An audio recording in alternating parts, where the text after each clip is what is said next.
Yes, we were actually going live after many, many days, and excuse my absence, but I was just busy being a working mom and caught up with lots of other things. But to say that I've been away for too long would be wrong because here I am.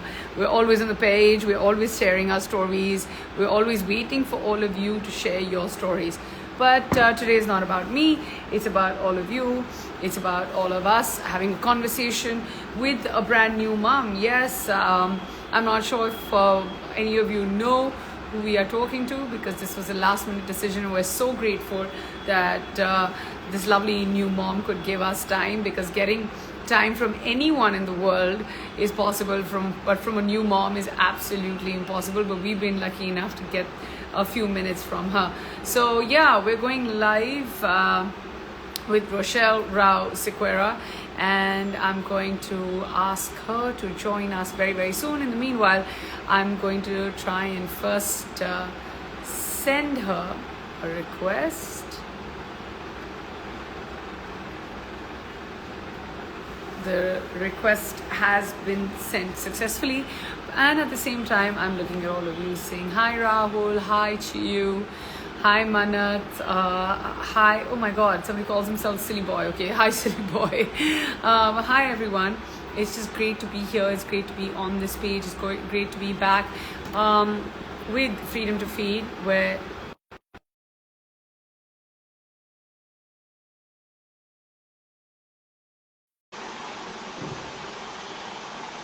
see if we have managed. There you go. We have a hi, Rochelle. Hi. Before we went live, I was actually just going to tell you. I was telling everybody that the hardest thing is to make for us to get a new mom to make time, because I feel like you can get anyone to make time except a new mom. So, firstly, thank you so much for doing this. Thanks a lot for having me. And you're absolutely right. After I said, okay, let's do 5 p.m. and everything was set up at like 4:55, the baby decides she's hungry. So I was like, I'm going to need 5 minutes. No, but that's way more important, way more important. But I want to ask you, how are you? You look beautiful. How's your baby doing? Well, looking beautiful is easy because we're all experts with our makeup and hair and all of that. But the war paint covers the truth of the matter. But I must say, now in the 4th month completed, I'm starting to slowly feel human again. The first 3 months were a whirlwind, and I really don't know where that time went. I remember, bits and pieces of it, but yeah, I think it was just like this haze of trying to survive pretty much and keep my baby alive. No, of course, and it's very, very hard. And we always say that is really, really tough. Firstly, congratulations. We know you have a beautiful baby girl, and her name is how you going to say her name? Josephine or Josephine? How do you like to say her name? Josephine. Joe for And short. I don't know if you've ever seen Little Women or read the book. Uh, so it's yeah. there. It's there. Well, and and it worked out with Keith's parents' names. They're Joseph and Noreen, so Josephine's like an amalgamation of their names. So that's where it Oh, came. that's so nice. That's so nice. I always kind of say this to every new mom, and I may sound like I'm repeating myself, but it's a known fact that I'm going to go back to the fourth trimester that you were living in right now, and they say the minute that changes, and the next 3 months are done, that's when you start getting your grounding back. Are you there now? Yeah, and then it's like we've just completed 4 months on the 1st of Feb. So just now, yeah, starting to feel like myself a little bit. I wouldn't say 100% because I'm still kind of figuring out how to get that me time. Because luckily or unluckily, with social media and with the amount of content that we create nowadays, that also takes up so much of time. So unfortunately, it's like baby first and then work, kind of, even though I'm technically not back to work yet, and then me. So getting there, I would say 50-50. Of course, you're getting there. You will get there. We had a brief encounter, kind of in the park where I saw you walking, and so being in Mumbai, there's only very few parks that you actually bump into everybody, and it's so great. But I saw you, you were rushed and you were pressed for time, and you had the new mom energy going, and I feel like we're all like that for the rest of our lives. Now. Let's start from the beginning, if you're okay with it. Did you like, when you, whilst you were pregnant, and when you got to know that you guys are having a baby, did you guys kind of, were you those parents who kind of over prepared, or were you just like, how we'll go with the flow and see what happens? Did your 9 months go in enjoying your pregnancy, or was it preparing for the baby, or a combination? I think a combination. The first 3 months, because I mean, there's a lot of people around us. There's a lot of people who have had miscarriages, and because of the amount I've read, I was apprehensive about getting excited. I'll be very honest. So my first 3 months was just me kind of trying not to get too excited and trying not to really think about it. Luckily, I didn't have too much morning sickness, so I was okay. I just kind of posted that bit. I think it was around the 6th month actually when I really did start to prepare and start to, when I started my exercises and all of that stuff. That's when I really felt like, okay, now we need to get moving and get ready for this baby.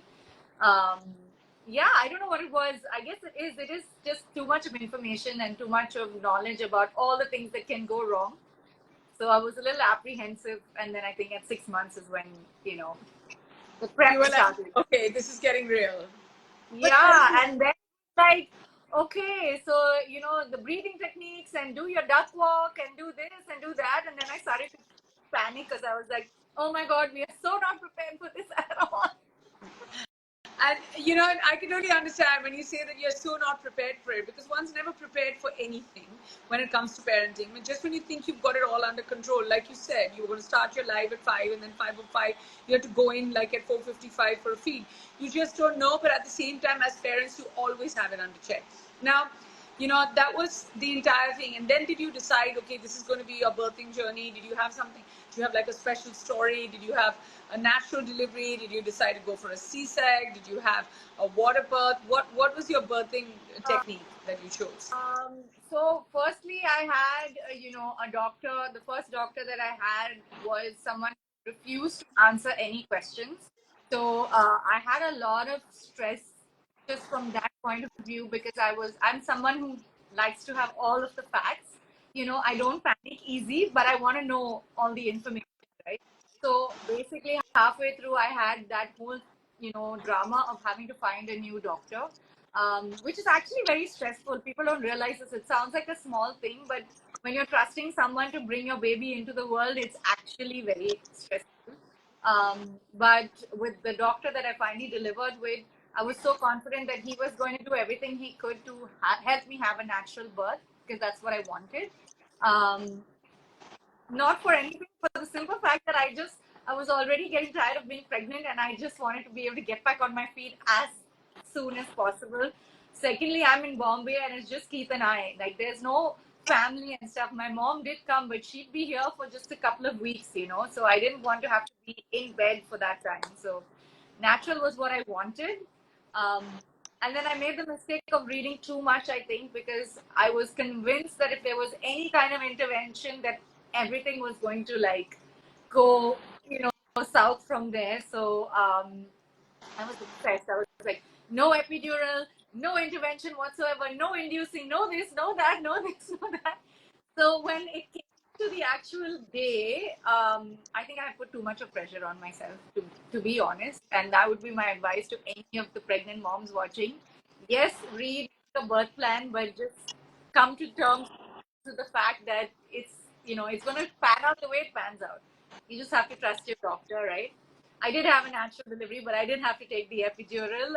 And thank God for the epidural, because I would not have survived that without it. I was in labor for 2 nights because I had one whole night of false labor. My labor pains stopped, And I went in, had a shower, came out, said, okay, now I'm going to sleep, and tomorrow we'll go to the doctor and we'll see whatever he says. And just as I come out ready to go to bed, the actual labor pain started. And then I wound up in the hospital at like 4 a.m. So, so it was 2 nights, no sleep, 4 a.m., walking to the hospital. And he's like, okay, everything's going to be done. You're moving super fast. You're going to be done in 1.5 hours. Cut to 4 hours later, I had dilated 5 centimeters by the time I got to the hospital. 4 hours later, I had dilated 1 more centimeter. At which point, Wow. I want the epidural now. And then what time was Josephine born? She was born at 12 noon exactly, like 11:58. So yeah, but you know, it was a scary experience because they had to kind of give me a little bit of a shot because the final push was just not happening. And you know, she had been in the labor process for too long, so I did have to have a dose of oxytocin to get the final push going. At which point, her head, they figured out that her head was stuck, so we had to use a vacuum. Uh, so, and when the vacuum was happening, he was like, the shoulders are stuck too, and he literally like had to also use forceps, put his hand in and literally bring her out. And in the middle of all of this, her heart rate was dropping. So like, in that moment, if someone had told me, I would have been like, just cut me open and take this baby out of me right now, because that was where I was at. Like that second of hearing, there was a second where the heartbeat just stopped. Like there was that 1 second, and I just like, I don't know if I've moved past that moment completely. You know, it's kind of stuck in my brain. Um, Even though I have my baby and we're all fine, that moment, and the doctor saying, "Do we have the paddles? Do we have the paddles?" Like hearing a doctor calling for paddles for your child's heart it's quite, you know, I don't know. Maybe it's just me, but I feel like I have that moment stuck with me, you know. I think I'll carry a little bit of that fear with me for a while. But thankfully, like, there was a moment where he was like, everybody just stop. And we just stopped for a second, and then dub, dub, dub, dub. You know, the heartbeat came back again. And then he was like, go, go, go, push, push, this is it. And like, she was out, and she came out, she was blue. And I was like, why isn't she crying? And the minute I said, why isn't she crying? She screamed like there was no tomorrow. And I was like, all right, that's my baby. Oh my God, my God. Birth story is so different. And again, like, you know, I always say this when I speak to all you moms, and you're so brave. And I mean, I have goosebumps just listening to this. And I think the real strength lies um, within the baby and within you to kind of go through this. And I can't even imagine how hard it must be. And I know you're all smiles, and you know, you have this brave front, and you're talking about it in a way like, you know, you're narrating a story that actually shouldn't happen to anyone. But I'm just glad you're fine, and she's all right, and she's getting bigger by the day, and she's getting, I'm sure she's getting cuter and naughtier and all of that, and she's responding to it. What's it like now? 4 months in, what's it like now? Well, I must say she's the most cheerful baby. I think we're all a little biased towards our own kids, but she's the most cheerful baby I've ever met. Like she just looks, you know, even when we walk into the room, she looks at us to see if we're gonna smile. Like she's waiting for a chance to smile at you, you know. And it's with everyone who comes to visit her. So I think that's the part that I'm enjoying the most. Like um, Keith and I love our laughs, and you know, we're not very heavy, intense people. So it's nice that she's also in the same kind of vibe with us, and she's just happy to have a good time and laugh. And even her tantrums don't really last that long. You know, sometimes I'm like laughing at her when she's crying because it's just so cute. And she's like, Always is. but like I know it's gonna last for 3 minutes, you know. So No, but always is. But tell me something. You know, you look like you've you're, and I'm not gonna pass any judgment because you look relaxed. But having said that, I don't know. There's always this calm that moms have, but there's always a storm going on the at the back of it all. What's your how familiarized were you with the breastfeeding journey that you were going to embark? Are you, and did you slip into it with ease? Was it a problem? Tell us everything about it. Because we want to talk about breastfeeding, and then we want to also talk about your postpartum phase. So I think no matter how familiar you are with the breastfeeding journey of your sisters, whoever it is, nothing for that until you have a child yourself. Because I knew so much about, okay, you could have inverted nipples, you can have short nipples, it can cause trouble with breastfeeding. I had seen friends struggle with the same, and I had been with them as they had worked it out. But I think for me this has been the toughest thing. It's been tougher than the whole pregnancy put together.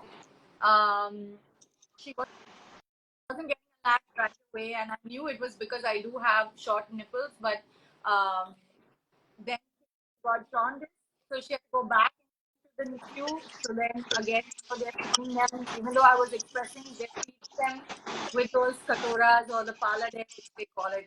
So again, we had like we had to get up, so we continued with the katora. So basically, by the time I got back to attempting her latch, right, again, it was about 10 days to 2 weeks in. And it was so painful and so crazy. There was one point when I just wanted to find something, like the pain was that intense. Long story short, what recently, here's the thing, it's so hard to navigate this because I had two different lactation consultants that I was speaking to.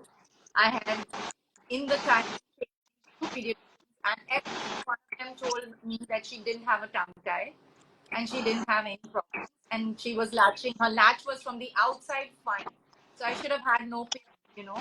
And it's very hard because you feel like there's something wrong with you, like maybe I'm just not able to bear this, or maybe I'm just not good at this, or whatever, stupid things you say to yourself.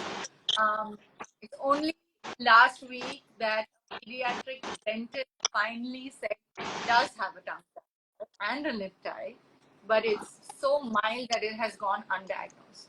And so that is why until today, breastfeeding is painful for me, but I don't know how we managed to make it this far, and it's kind of like we're just going to see whether, I don't know, we have to make a decision whether we want to actually get the tongue tie released or whether we just want to power through. Yeah, I mean, that's an interesting question because, next time we have an expert on our lives, we're definitely going to reach out. I always stay away from commenting as to what the right thing to do is. I always say the right thing to do is to refer to a doctor that you have 100% faith in, your trusted pediatrician and your trusted doctor or your trusted lactation consultant.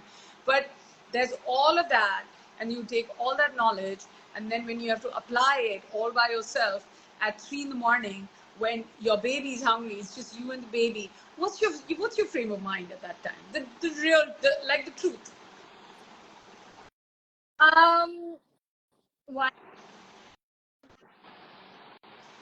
I asked, I asked a question. I can't hear you, Rochelle. 1 second, Rochelle. I can't hear.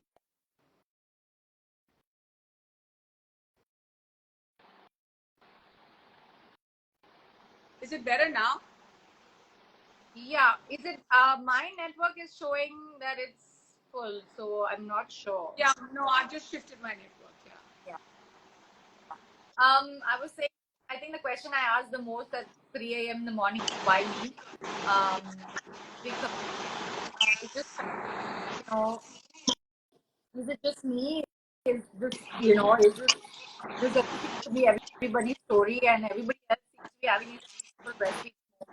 Uh, it's a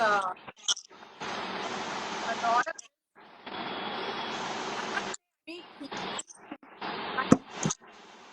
I can't hear you, Rochelle. I can't hear you at all. But don't disconnect because we have a lovely live. So I'm trying to figure it out. Now maybe say something. Now, No, I've got full network, but I don't know what's happening. I wonder if let me. No, this is perfect. Now I could. Are we good? Better? Um, but yeah, I think for me, the person who probably bore the brunt of all of my frustration was Keith. I'll be very honest. Um, but you know, I didn't want the baby to pick up on that energy, and then it ended up, there was a lot of need. Can you go back to what you said? The person who was bearing the brunt. Sorry. This is so sweet. Who is this? Sridhar. My two favorite faces on the screen. Oh, that's sweet. Okay. I was saying that the person that bore the brunt the most, I think, was Keith, my husband, because, um, he got all the frustration. I was in a bad mood for 3 months straight, just like everything he did. We went from being so lovey-dovey because the pregnancy was pampering me and taking care of me, and we had this beautiful birth moment, and everything was so like romantic, to like every single thing that he did annoyed me. And he was like, That's so funny. Because you were sleep deprived. yeah, And there's so sleep much else going on with you. yeah. And he was like, dude, what do you want me to do? Do you want me to help or do you want me to disappear? Just tell me, I'll do it. I'm like, I want you to do both. He was like, Yeah, why don't you help while disappearing and disappear while helping? Yeah, it's like when they go away, you're like, why are you going away? And then when they stand there and you're like, why are you standing on my head? yeah. But yeah, that was what it was. I was in a bad mood, but I took moments out, and I think the biggest thing that kind of helped to break that negative spiral that I was on was actually a lot of my girlfriends. There were a few people that I called, and they were just like, "This is normal. This is how we all felt." And then you start to hear the stories, right? And you realize that you're not the only one who's having a tough time, and this does not come naturally to everyone, and all the different things that could affect breastfeeding, and the fast flow, and the less supply, and the fast letdown, and this and that, and then you realize, okay, it's not just you. You're not alone, and it gets better day by day. So, yeah. I think that transition happened over the third month, like from just getting myself to calm down and just be like, okay. I think that was one of those moments when you saw me actually in the park, because we had brought the baby to the park for her to get some sunlight, and then I just said, you guys just head home. Him and the nanny took the baby home, and I just stayed an extra half hour to enjoy the sunset and walk around by myself. And I think just doing that, grabbing those moments to just breathe, calm down, you know. It's very important. I think for as far as I'm concerned, I always feel it's okay to take time out to do things you love. It's okay going back or bouncing back as soon as you can. It's okay not to bounce back. It's okay to feel a certain way, because for me, I always felt that the fourth trimester is the hardest. Once you get past that, and it's talked about so little, and that's why we always like to talk to new moms. We don't trouble them in the first 3 months after birth, but then we always reach out to them in the fourth month to actually find out what their journeys have been so far, because you're still living in your postpartum phase. You're still going through and seeing emotional and physical changes that you're like, oh my god, like what's happening. Like for me, just dealing with the fact that my body had changed so much was so hard. But the second time around, I knew exactly what to expect, and I knew I had the ability to bounce back. And the only one who can give that to you is you yourself. And there are times when you look at your baby and you're like, come on, I need to get back on my feet. I need to get fitter. I need to. And then, of course, the whole pressure of being a super mom. No such thing. We don't want to be super moms. Take it away. Just do our work. We're fine with that. So, I mean, when you speak about other moms that helped you or inspired you, who's the one person that you would always turn to for advice apart from Keith and your pediatricians? Um, So I would say there was my friend who lives in Dubai. She was really the mom of three, and someone who also went from doing the journey um, with all the help and from the point of view of like trying to get back to being herself. To by the time she had the third kid, realizing that okay, I need to go with where who I'm gonna be with this child. You know what I mean? And not trying to just make things go back to the way they were before. She was the one who gave me that. She's like, listen, nothing's gonna be normal again. Your normal is gone. Normal is finished. Now this is the new normal, and you need to just find out what that is. You know. So she was one of those people that was really very helpful. My sister was extremely helpful as well. I could always call my sister and be like, "Oh my God, this is what is happening." Um, my mom too. My mom had her own crazy stories with her four kids. So she had a lot of. I didn't think that would be the case because I always thought that my mom would be the one who would get the most frustrated, but she turned out to be actually. Um, we've gotten so much closer, I would say, through this journey. Yeah, of course. That's been the turn. Tell me, when it comes to breastfeeding, and because we are a community that started off as a breastfeeding community, and a very conscious decision to normalize it, to now kind of becoming a parenting community, what's that one kind of thing about breastfeeding that you had no idea about, and now you feel like you've got it under control and you've got it under check? I think I didn't understand that flow was such a big thing. I just thought that if you had a lot of milk, that was a good thing. Like I didn't think that having too much milk would be a problem. Like I didn't know that there could be that kind of issue as well. And also I realized how much on schedule you have to be with it. You just don't pick up on it, right? You see your friends carry their baby off to feed them, and you just feel like, oh, the baby's hungry, but you don't actually make a connection to every 2 hours for the next foreseeable future, or whatever it is, whatever your schedule is. It's gonna be this baby's gonna be feeding, and you better be there. Otherwise, you're gonna have issues with engorgement and all of that. So I think I didn't make the connection that this is going to happen on the clock every day for every 2 hours, sometimes every 1 hour when she's cluster feeding, and you kind of have to like realize that. I think because nobody has that kind of demand on your time, right? Um, After school, I don't think any of us had regular schedules like that. So that was for me a big one. Yeah, no, I can imagine. But have you ever thought? But we also want to inform you, and I mean, I'm pretty sure you know that.